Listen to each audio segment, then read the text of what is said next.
Okay, good afternoon. Thanks for dialing in. We're still at the beginning of the tractate of Hallah.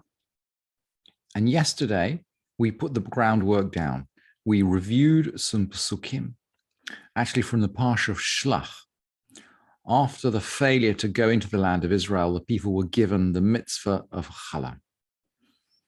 And that's a mitzvah for all the generations of those living in the land of Israel.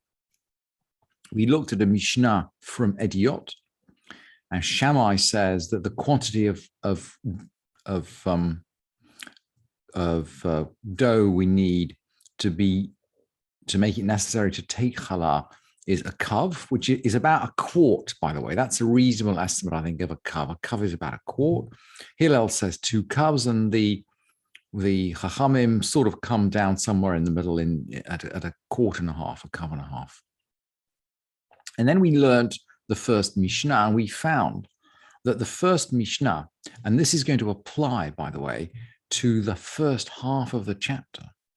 The first Mishnah wants to compare halachot of Hallah to those of Pesach. So we learned about the 5 species: wheat, barley, spelt, oats, and rye, the 5 species for which the land of Israel is known.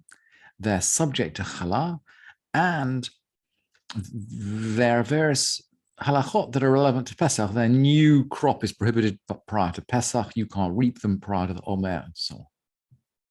And the Mishnah is then going to continue. We're still on track with the parallel between Pesach and Hallah. We're still on the 5 species. So these Mishnayot effectively belong together. Maybe they were joined together at some point. The boundaries between the Mishnayot are, let's say, not necessarily fixed. The boundaries between the chapters are very important and are very old, but the boundaries between the Mishnayot, perhaps not. And certainly this Mishnah just runs along with more information about the 5 species and about Pesach. If you had a little bit of matzah, an olive's bulk of the 5 species, and you ate it on Pesach, you'd have fulfilled your obligation.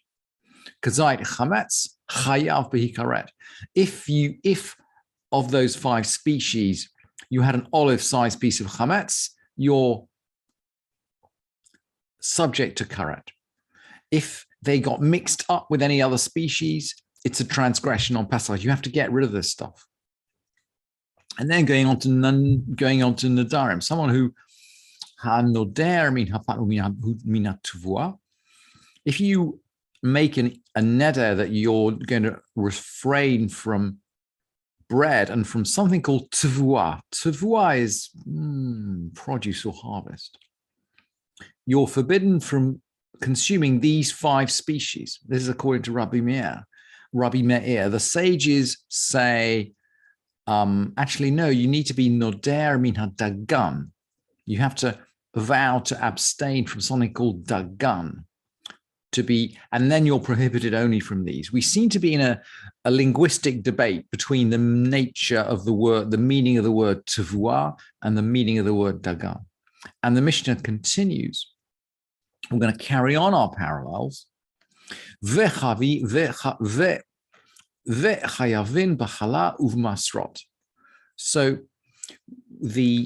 these 5 species are subject to Hallah, we know this already, and to tithes.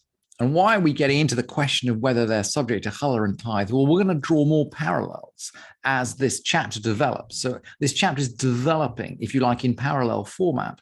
And we're going to have 2 identical but opposite Mishnayot about the relationship between Hallah and maaser.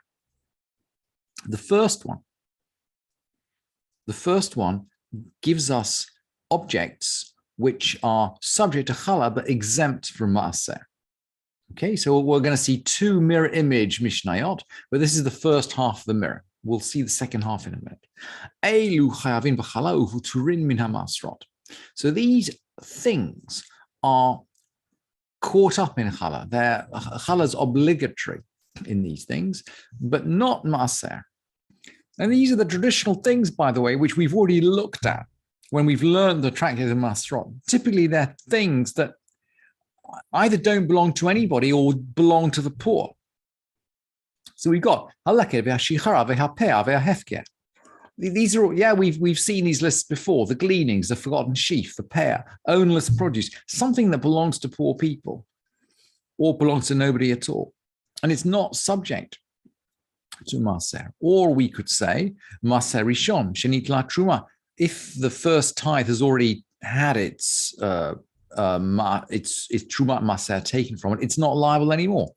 Second tithe, hekdesh, all this stuff is not liable to Masrot because rather than being considered ownerless, they're considered already the property of the Beit Mikdash. And grain that has not grown, grain that's not a third ripe. And we learned right at the beginning of the Masechet of Shvi'it that when grain is not yet a third ripe, it has a different status. It's not ready. It's not subject to Maser. But, and here's the but, a poor person takes grain and makes it into bread, and that dough is still liable for Hallah,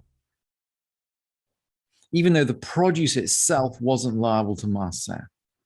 And similarly with a Levi who's given Maaser, or a Kohen who's given Truma, that produce is still liable to Hallah if he makes a loaf out of it, even though it wasn't liable to Maaser in the first instance.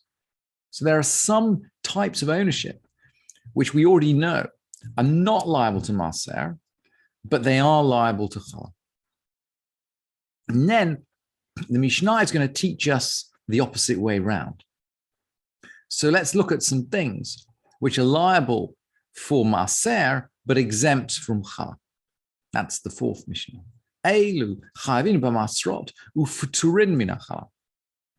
So what kind of objects are liable for tithes, but not from Hallah? Well, now we're going to go back to the 5 species. So you can see, if you like, this early part of the first chapter of Hallah, if you like, the early part of the tractate of Hallah. You can see we're coming full circle. We began with the 5 species, and we're going to end with exceptions to the 5 species. So we've got ha'orez, ve'hadocha, ve'hapragin. These are all kinds of ve'hashumshamim, ve'hakitniot. These are all kinds of stuff that don't fall into the 5 species: rice and millet and poppy seed and sesame seeds and pulses. And then we're going to come back to the quantities, which we learned from the Mishnah of Ediot. Ufachot michamisha ruvaim batuvua, and less than 5/4 of a kav. Remember that the Chachamim eventually settled on 5/4 of a kav.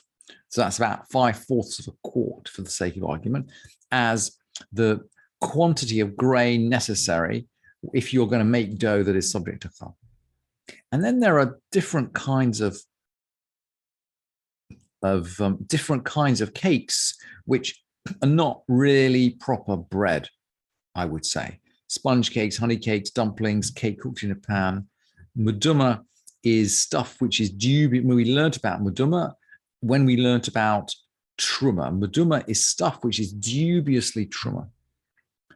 So it falls in the same kind of category as it's dubiously truma. And I'm stopping now because I'm asking myself, why is that exempt from Hallah? Is it because it's proper dough? I'm not sure. That might require investigation on another day. But that is the first part of the first chapter of Hallah, and we will explore more of this tomorrow. But for now, I'll stop and I'll take any questions. So